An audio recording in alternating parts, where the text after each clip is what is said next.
Hello guys, welcome to science workshop. This is Kusum है। Guys, environmental biology के अंदर अपना यूनिट सेकंड चल रहा था और ये है लेक्चर नंबर 18। और ये लेक्चर जो है यूनिट सेकंड का लास्ट लेक्चर होने वाला है, यानी इसी लेक्चर के साथ में हमारी यूनिट सेकंड जो है वो कंप्लीट हो जाएगी। सो इसके अंदर हम पढ़ने वाले हैं स्पीसीज एक्सटिंक्शन के बारे में। अगर आपको इसके नोट्स चाहिए, पीडीएफ चाहिए, तो आप मुझे पीडीएफ के लिए टेलीग्राम चैनल पे ज्वाइन कर सकते हैं। टेलीग्राम चैनल भी साइंस वर्कशॉप के नाम से है और जो लिंक है आपको टेलीग्राम चैनल का वो डिस्क्रिप्शन में मिल जाएगा। तो गाइस, आइए स्टार्ट करते हैं। स्पीसीज एक्सटिंक्शन क्या होता है? अगर मैं स्पीसीज की बात करूँ तो स्पीसीज हम किसको बोल रहे हैं? ग्रुप ऑफ ऑर्गेनिज्म को बोलते हैं। अगर मैं स्पीसीज की बात करूँ, ग्रुप ऑफ ऑर्गेनिज्म जो कि आप उसमें इंटरब्रीड कर सकते हो, विच कैन इंटरब्रीड।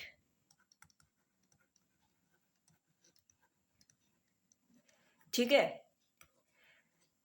एक ऐसे ऑर्गेनिज्म के ग्रुप को हम स्पीसीज बोलते हैं जो कि आप उसमें इंटरब्रीड कर सकती हो और एक फर्टाइल ऑफस्प्रिंग को प्रोड्यूस कर सकते हो। एक फर्टाइल ऑफस्प्रिंग को प्रोड्यूस कर सकते हो। ठीक है, सो स्पीसीज का सबको पता चल गया है कि ग्रुप ऑफ ऑर्गेनिज्म होता है जो कि आपस में इंटरब्रीड कर सकता है और एक फर्टाइल ऑफस्प्रिंग को प्रोड्यूस कर सकता है। ठीक है, क्योंकि हम देखते हैं कि कई बार दो अलग अलग स्पीसीज भी सक्सेस हो जाती है इंटरब्रीड करने में, लेकिन वो कभी भी एक फर्टाइल ऑफस्प्रिंग को जो है वो प्रोड्यूस नहीं कर पाएंगी। ठीक है, तो एक्सटिंक्शन किसको बोल रहे हैं यहाँ पे? एक्सटिंक्शन लाइक ये जो स्पीसीज है ये पूरी तरह से डाइड आउट हो जाए। डाइड आउट हो जाए इसका मतलब क्या हुआ?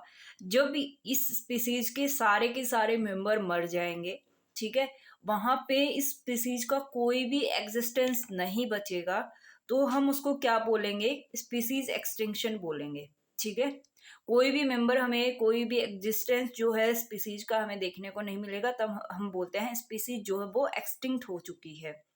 सो जब एक स्पीसीज कंप्लीटली डाइड आउट हो जाती है तो वो एक्सटिंक्ट हो जाती है। ठीक है, एक्सटिंक्शन की प्रोसेस जो है उसके वो किसको लीड करती है? वो डिसअपियरेंस ऑफ ए पॉपुलेशन और स्पीसीज को लीड करती है, यानी कि जो स्पीसीज है उसके डिसअपियरेंस को क्या करती है? लीड करती है। देखो, अगर स्पीसीज एक्सटिंक्शन होता है तो उसके पीछे कई रीजन भी हो सकते हैं कि भाई क्यों हो रहा है स्पीसीज एक्सटिंक्ट, किस रीजन की वजह से वो एक्सटिंक्ट हो गए, किस रीजन की वजह से वो सारे डाइड आउट हो गए।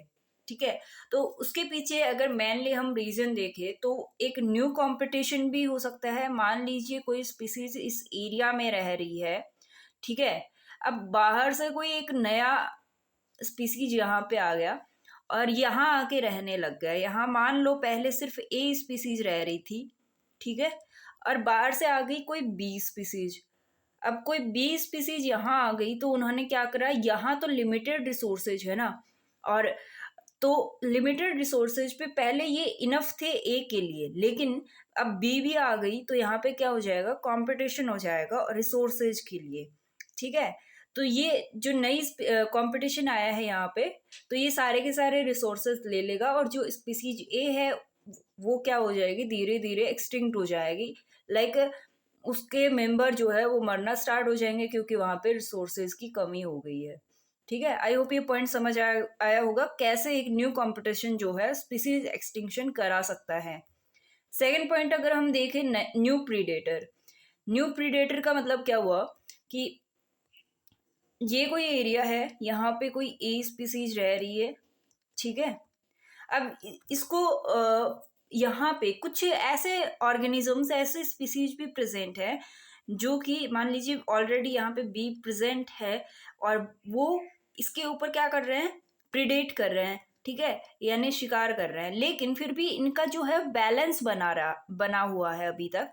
लेकिन जब बाहर से कोई स्पीसीज ऐसी इंट्रोड्यूस हो गई, ऐसा कोई प्रीडेटर इंट्रोड्यूस हो गया जिसकी वजह से अब ये जो बैलेंस बना हुआ है उन्होंने उसका शिकार करना ज़्यादा स्टार्ट कर दिया और ये स्पीसीज का नंबर कम होने लग जाएगा और वो एक्सटिंक्ट होने की तरफ बढ़ने लगेगी।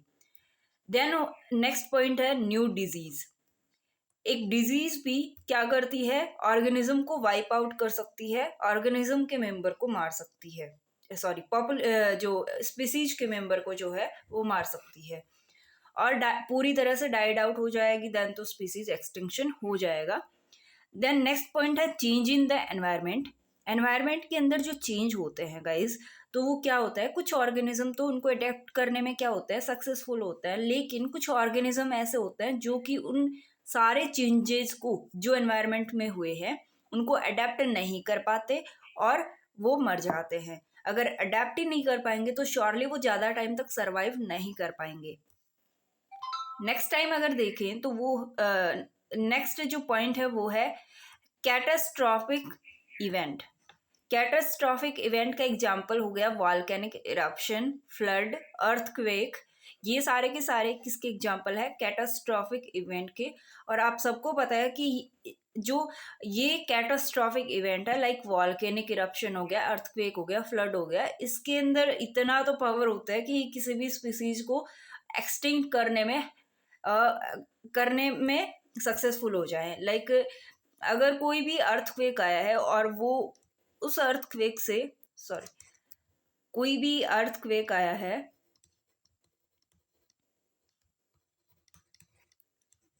ठीक है, ये अर्थक्वेक किसी भी स्पीसीज को एक्सटिंक्ट कर सकता है। एक स्पीसीज के सारे ऑर्गेनिजम्स को क्या कर सकता है, डाइड आउट कर सकता है। देन नेक्स्ट जो पॉइंट है वो है साइक्लिक नेचर ऑफ स्पीशिएशन। इसका मतलब क्या हुआ कि this is when the characteristics of a species changes so much they are given a new species. Like speciation हम किसको बोलते हैं,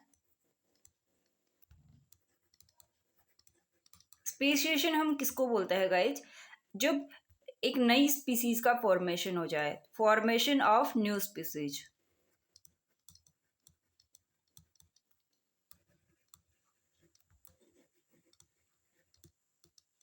ठीक है, और कई बार क्या होता है कि जो ऑलरेडी स्पीसीज प्रेजेंट है पहले से, उसके अंदर उसके कैरेक्टर्स में इतने सारे चेंज आ जाते हैं कि उसको एक नई स्पीसीज का नाम दे दिया जाता है।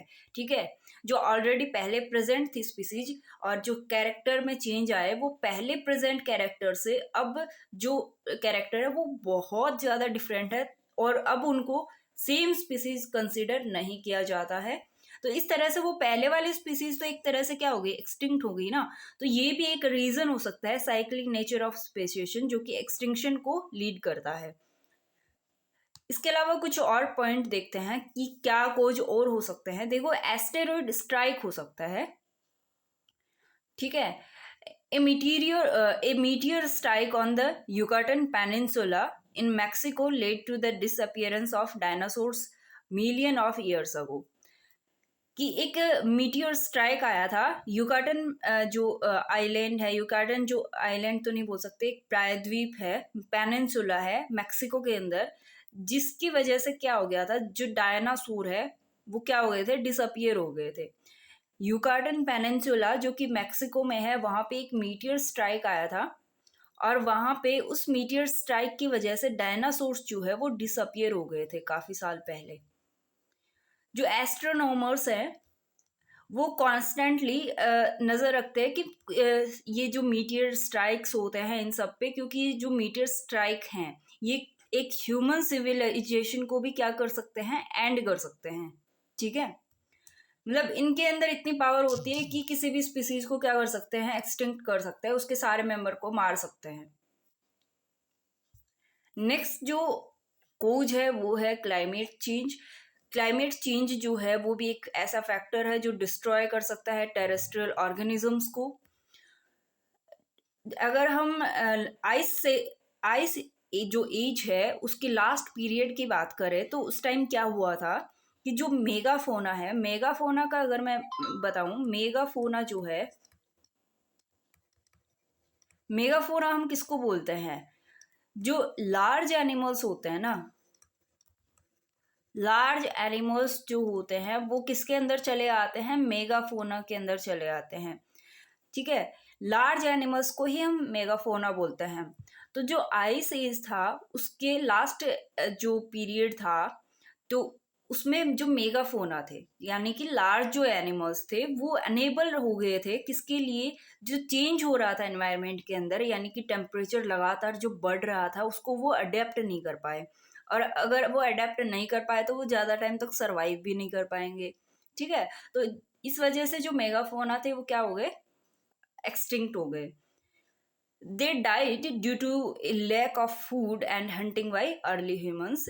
और वो अ, मर गए किस वजह से, लैक ऑफ फूड की वजह से, यानी कि उनको खाना नहीं मिला और ह्यूमन के द्वारा उनको हंट कर लिया गया, शिकार कर लिया गया। Even modern civilization is stepping towards the threat of extinction due to global warming। देखो हम देखते हैं कि ग्लोबल वार्मिंग आजकल बहुत ज़्यादा बढ़ रहा है और ये सबसे बड़ा खतरा है किसके लिए, एक्सटिंक्शन के लिए, स्पीसीज एक्सटिंक्शन के लिए ये सबसे बड़ा खतरा है ग्लोबल वार्मिंग का होना। क्लाइमेट में हमें पता है चेंजमेंट आते रहते हैं और क्लाइमेट में अगर ज़्यादा चेंजमेंट आ गए तो ऑर्गेनिजम्स जो है वो इसके लिए क्या नहीं कर पाएंगे, अडेप्ट नहीं कर पाएंगे। और जो अडेप्ट नहीं कर पाएंगे तो वो क्या करेंगे, वो सरवाइव भी नहीं कर पाएंगे। ठीक है, तो वो उस वजह से उस स्पीसीज का क्या हो जाएगा, एक्सटिंक्शन हो जाएगा। नेक्स्ट जो कोज है वो है disease. Various epidemic had been the cause of the epidemic of a large population of human and animals on earth।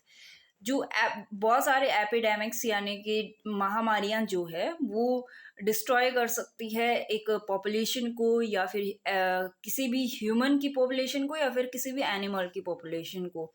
ठीक है, तो डिजीज भी एक कारण बनता है एक्सटिंक्शन का। The black death wiped out 1/3 of the European population in the middle edges. Black death जो महामारी आई थी, एपिडेमिक आई थी, उसने क्या करा था कि जो यूरोपियन रीजन है उसके 1/3 पार्ट जो है इतनी पॉपुलेशन को क्या कर दिया था, उन्होंने वाइप्ड आउट कर दिया था। यानी कि जो यूरोपियन रीजन है, यूरोपियन रीजन है उसके अंदर 1/3 जो पॉपुलेशन थी, ठीक है, 1/3 पॉपुलेशन थी, वो किसकी वजह से मर गई थी, किसकी वजह से वो वाइप्ड आउट हो गई थी, ब्लैक डेथ की वजह से। जो ब्लैक डेथ एपिडेमिक है इसने क्या करा था, यूरोपियन पॉपुलेशन के 1/3 पार्ट को क्या कर दिया था, मार दिया था। तो इस तरह से डिजीज भी इसका कारण हो सकती है। नेक्स्ट अगर पॉइंट देखें वो है लॉस ऑफ हैबिटाट। जहाँ पे ऑर्गेनिज्म रहता है तो उसको हम हैबिटेट बोलते हैं। तो अगर हैबिटेट को वो लॉस कर देंगे तो क्या होगा, उनको रहने के लिए जगह नहीं मिलेगी, कंफर्ट जोन नहीं मिलेगा। जो एनिमल्स है उनके लिए जो हैबिटेट है वो एक कंफर्ट जोन होता है जहाँ पे वो ब्रीड कर सकते हैं, जहाँ पे वो रह सकते हैं। ठीक है, तो अगर एग्जांपल देखिए, अगर बर्ड है तो बर्ड के लिए कंफर्ट जोन क्या है, ब्रांच ऑफ ए ट्री। ठीक है, तो मैक्सिमम हम देखते हैं कि एक ट्री की ब्रांच पे जो है वो बर्ड रहती है और वो कंफर्टेबल जोन है उसका, यानी कि हैबिटेट है उसका। तो due to the expansion of human civilization and industrialization the forest have been destroyed which are an abode to most animals. देखो जैसे जैसे ह्यूमन सिविलाइजेशन बढ़ा, जैसे जैसे ह्यूमन सिविलाइजेशन बढ़ा और इंडस्ट्रियलाइजेशन बढ़ा, तो क्या कर रहे हैं हम, फॉरेस्ट को लगातार डिस्ट्रॉय कर रहे हैं। अगर फॉरेस्ट डिस्ट्रॉय हो गए तो इस बर्ड के लिए तो वही अपना हैबिटेट था और इसने अपना लॉस कर दिया। तो इस वजह से क्या हो गया, ये काफ़ी काफ़ी सारे जो है कॉम्प्रोमाइज करने पड़ेंगे इसको, और इसको क्या होगा, इसको स्ट्रगल करना पड़ेगा सर्वाइवल के लिए, क्योंकि इसके पास में कंफर्ट जोन नहीं है, लॉस ऑफ हैबिटाट हो गया इसका। तो धीरे धीरे हो सकता है ये जो चीज़ है लॉस ऑफ हैबिटाट, ये धीरे धीरे क्या किसको लीड करे, स्पीसीज एक्सटिंक्शन को लीड करे। Due to of space and eventually food, the population of many organisms have been minimized। अगर स्पेस ही नहीं मिलेगा उनको, स्पेस की कमी हो गई, फूड की कमी हो गई, तो पॉपुलेशन के जो बहुत सारे ऑर्गेनिज्म है वो कम हो जाएंगे। ठीक है, किसी ऑर्गेनिज्म को अगर स्पेस ही नहीं मिल रहा है, उसको फूड ही नहीं मिल रहा है, और उसने हैबिटेट यानी कि अपने कंफर्ट जोन जहाँ पे वो रहता है उसको भी लॉस कर दिया है, तो इन सारी वजह से क्या हो जाएगा, इन सारी वजह से जो इनकी पॉपुलेशन है ऑर्गेनिजम्स की, पॉपुलेशन जो है वो मिनिमाइज हो जाएगी। मिनिमाइज हो जाएगी यानी कि कम हो जाएगी, और वो लीड कर सकती है इनके एक्सटिंक्शन को, वो एक्सटिंक्ट भी हो सकती है। ठीक है, तो ये भी एक कारण बनता है स्पीसीज एक्सटिंक्शन का। नेक्स्ट जो है पॉइंट कॉज बोल सकते हैं, वो है लैक ऑफ जेनेटिक डाइवर्सिटी। अगर स्पीसीज का नंबर डिक्रीज हो गया है, अगर स्पीसीज का जो ऑर्गेनिजम्स कम होना स्टार्ट हो गए, तो उनका जीन पूल जो है वो भी स्मॉलर हो जाएगा। ठीक है, जीन पूल का मतलब क्या हुआ, जीन पूल की वजह से जेनेटिक डाइवर्सिटी हमें देखने को मिलती है। Eventually there is a lack of genetic diversity, यहाँ पे जेनेटिक डाइवर्सिटी की कमी हो जाएगी। जैसे कि हैबिटेट लॉस हो गया। अगर एग्जांपल की एक एग्जांपल देखें तो जो अफ्रीकन चीताज थे उनका क्या हो गया, हैबिटेट लॉस हो गया, और उस वजह से उनकी नंबर्स में कमी आ गई और उनकी जो जेनेटिक डाइवर्सिटी है वो लो हो गई। अफ्रीकन चीताज थे गाइज। ठीक है, अब क्या हुआ कि इनका जो हैबिटेट है वो लॉस हो गया। अब हैबिटेट लॉस होने की वजह से क्या हो गया, इनका नंबर जो है वो कम हो गया। ठीक है, और नंबर कम हो गया तो इनकी जेनेटिक डाइवर्सिटी जो है, जेनेटिक डाइवर्सिटी जो है वो भी क्या हो गई, लो हो गई। ठीक है, तो इस वजह से ये भी क्या करता है, स्पीसीज एक्सटिंक्शन को कोज करता है। नेक्स्ट जो है कोज क्या हो सकता है, better adapted competition. The better adapted population win over the ones that lag behind. जैसे कि ए स्पीसीज है और बी स्पीसीज है। ठीक है, ये एक ही एरिया में रह रहे हैं और इस वजह से रिसोर्सेज के लिए, मेटिंग के लिए, ठीक है, इनके बीच में क्या होगा, कंपटीशन होगा, और इस कंपटीशन में वही सरवाइव कर पाएगा जो स्ट्रांग होगा। जो इस एनवायरनमेंट के लिए ज़्यादा अडेप्टेड होगा वही यहाँ पे सरवाइव कर पाएगा। तो मान लीजिए कि जो बी है वो ज़्यादा स्ट्रांग है ए के कंपैरिजन में, और इसने ए को कॉम्पीट कर दिया, और यहाँ पे ए जो है इस एनवायरनमेंट के लिए अडेप्ट नहीं कर पाया, तो वो सर्वाइवल नहीं कर पाएगा और वो धीरे धीरे एक्सटिंक्ट हो जाएगा वहाँ से। तो यहाँ पे क्या हुआ, स्पीसीज बी जो है वो बेटर अडेप्टेड थी किसके कंपैरिजन में, स्पीसीज ए के कंपैरिजन में, और इस वजह से स्पीसीज ए यहाँ से क्या हो गई, एक्सटिंक्ट हो गई। For example, prehistoric mammals were better adapted than the dinosaurs. जो प्री हिस्टोरिक मैमल्स थे वो उस टाइम एनवायरनमेंट के लिए बहुत ज़्यादा अडेप्टेड थे, और डायनासोर्स उन एनवायरनमेंट के चेंजेज को अडेप्ट नहीं कर पाए। इस वजह से आज हमें डायनासोर्स देखने को नहीं मिलते हैं, जबकि मेमल्स जो है वो आजकल में देखने को मिलते हैं, क्योंकि मेमल ने उसको अडेप्ट कर लिया था। Okay, the ones which are well adapted survive while the other become extinct। जो ज़्यादा अडेप्टेड हो जाएगा वो सर्वाइव कर पाएगा, और जो नहीं होगा वो एक्सटिंक्ट हो जाएगा। नेक्स्ट जो कूच है वो है पॉपुलेशन, सॉरी पॉल्यूशन। जो पॉल्यूशन है वो भी क्या करता है, जो ऑक्सीजन लेवल है उसको गिरा देता है एटमॉस्फेयर के अंदर, और टेरेस्ट्रियल एटमॉस्फेयर के अंदर भी और वाटर एटमॉस्फेयर के अंदर भी हम बोल सकते हैं। तो वहाँ पे जो भी टेरेस्ट्रियल स्पीसीज है या फिर वाटर के अंदर ऑक्सीजन कम हुआ है, तो जो एक्वेटिक स्पीसीज है वो उसकी एक्सटेंशन को लीड करेगा। अगर ऑक्सीजन लेवल ही कम हो गया, ऑक्सीजन लेवल ही कम हो गया, डिक्रीज हो गया बिकॉज ऑफ पॉल्यूशन, पॉल्यूशन किसका हो सकता है, इंडस्ट्रीज का हो सकता है, व्हीकल्स का हो सकता है, एंड और भी बहुत सारे। तो इस पॉल्यूशन ने क्या करा, ऑक्सीजन लेवल को गिरा दिया, और इस ऑक्सीजन लेवल के गिरने की वजह से जो टेरेस्ट्रियल ऑर्गेनिजम्स थे एंड एक्वेटिक ऑर्गेनिजम्स थे वो एक्सटिंक्ट हो सकते हैं। इनको ऑक्सीजन नहीं मिलेगी तो इनको सर्वाइवल में प्रॉब्लम होगी और वो धीरे धीरे एक्सटिंक्ट हो सकते हैं। सो गाइस एक बार देखते हैं कि जो अभी तक एक्सटिंक्ट हो चुके हैं एनिमल्स उनके क्या एग्जाम्पल हैं, कौन कौन से ऐसे एनिमल है जो अब हमें देखने को नहीं मिलते, अब कोई उनका एग्जिस्टेंस है ही नहीं। जो पैसेंजर पीजन है वो अभी एक्सटिंक्ट है। डोडो, ये तो हम काफी टाइम से पढ़ रहे हैं, ये तो हम बीएससी में भी पढ़ते हैं। जो डोडो है वो भी एक्सटिंक्ट हो चुका है। डोडो जो है एक बर्ड है गाइस। नेक्स्ट स्लाइड में जो मैं आपको इसका पिक दिखाऊंगी, ठीक है। Tasmanian tiger, baiji white dolphin, Pyrenean ibex, Steller's sea cow, great auk mammoth, sabre toothed toothed cat, ठीक है। तो ये सारे जो है वो एक्सटिंक्ट एनिमल है, ये अभी प्रेजेंट नहीं, यानी एक्सटिंक्ट जो एग्जिस्टेंस इनका जो है वो नहीं पाया जाता। मेमथ देखो इस टाइप का होता था, और सैब्र टूथड टाइगर ये इस टाइप का होता था। ये ग्लाइप्टोडोन ये इस तरह का दिखता था, और डोडो ये जो बर्ड मैंने बताया था ये इस तरह का दिखता था, और तस्मानियन टाइगर ये इस तरह का दिखता था, आप देख सकते हैं। तो ये कुछ एग्जाम्पल थे गाइज जो कि अभी एग्जिस्ट नहीं करते हैं। यहाँ पे डायनासोर देख सकते हो, डायनासोर जो रेप्टाइल्स में आई थिंक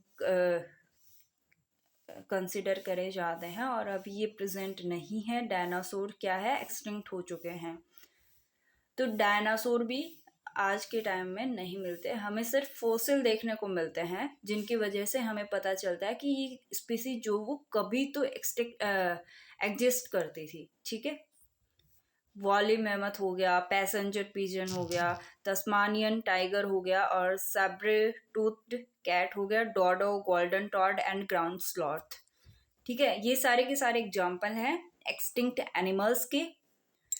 सो इस वीडियो में हमने क्या देखा, इसमें हमने पढ़ा टोटल मिला के कि स्पीसीज एक्सटिंक्शन हम किसको बोल रहे हैं,